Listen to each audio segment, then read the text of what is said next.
This needs far more attention than what it's getting. I haven't been able to find anything on YouTube except, so it's pretty bad quality, but I'm going to share this because I think it's so important after 3 bloody years of this.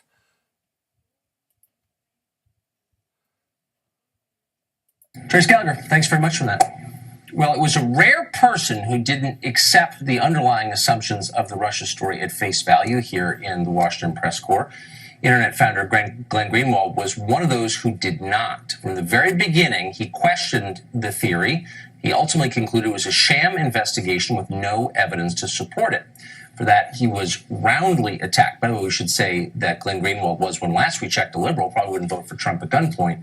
But he was still attacked roundly by virtually everyone on the left. Howard Dean called him a possible Russian agent, but he did not seem to care and persisted. And of course, he has just been vindicated. Glenn Greenwald joins us tonight. So I think before it slips from collective memory, we should just restate once again that you, a liberal, were denounced as a Russian agent by other liberals. What was that like? It was exactly what you would expect it to be. And I mean, it wasn't just Howard Dean. It was continuously on MSNBC, which, let me just say, should have their top host on prime time go before the cameras and hang their head in shame and apologize for lying to people for 3 straight years, exploiting their fears to great profit. These are people who are on the verge of losing their jobs. That whole network was about to collapse. This whole scam saved them. And not only did they constantly feed people for 3 straight years total disinformation, they did it on purpose, Tucker. And the proof of that is that, unlike you, who has been criticized in a lot of different ways by the left, some of which I agree with and we've talked about before, the first time I ever watched your show, you had on Adam Schiff, the leading Democrat, to talk about, on your set for 12 straight minutes, collusion, so that your audience could hear the other side of the story. MSNBC did the exact opposite. There was a whole slew, not just me, of left-wing journalists with very high journalistic credentials, far more than anyone on that network, like Matt Taibbi and Jeremy Scahill and many others, including myself, who were banned from the network because they wanted their audience not to know that anybody was questioning or expressing skepticism about the lies and the scam they were selling because it was so profitable. They did it on purpose. It was a total fraud that they perpetrated on their audience. And to the extent that they talked about this at all, it was to call us agents of the Russian government, to defame us as traitors, and to lie about us continuously to their audience. And there's still no accountability. They still won't put us on their airwaves. They still won't apologize. And they're still lying to their audience. They don't want their audience to know what they did to them for 3 straight years on purpose. It's unbelievable when you put it that way. One of the things that you've been, I think, particularly acute on, and virtually nobody else has said this, is that those channels, both MSNBC, series of retired intel officials, Jim Comey, John Brennan, and they come on and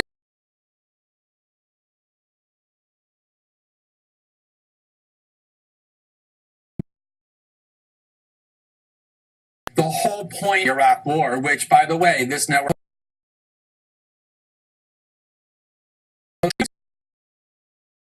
on CNN or MSNBC, it was basically state TV. It was CIA TV.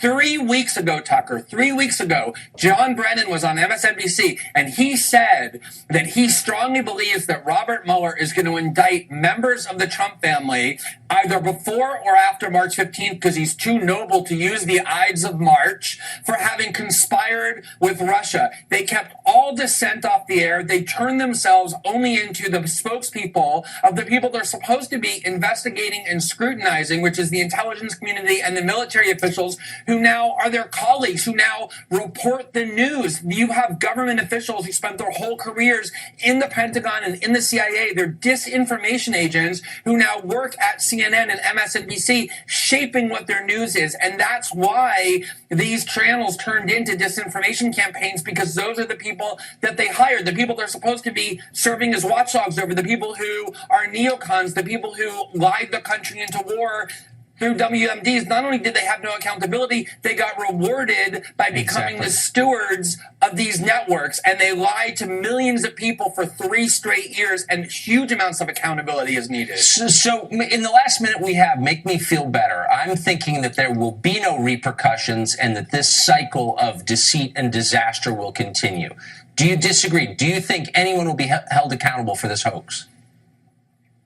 I mean, in one way, they can't have accountability because Rachel Maddow gets $10 million a year. She's a huge corporate brand, and she's a big celebrity among liberals, so they're going to keep her on the air. But I think that they went so far overboard in deceiving and lying to people for so long. I watched Ken Delaney, and the NBC reporter, who's basically the CIA spokesman, on Twitter say, look, this is the end of the game. Trump won. There's no collusion. And huge numbers of people on Twitter that follow NBC were genuinely confused. They were saying, wait a minute, you were telling us for 3 years all of this was a given, that it was a slam dunk, that it was just a matter of time when it would happen. I think they've completely lost credibility and faith, even among their own followers, who are now confused and disoriented, and they deserve all the scorn and all the loss of faith and credibility that they're going to get. They're the reason why people don't trust journalism. Exactly. Glenn Greenwald, you are one of the people who is vindicated by this. So congratulations for doing your job as you're supposed to be doing it. I appreciate it. Good to see you. Thanks, Tucker. For years, Democrats staked their entire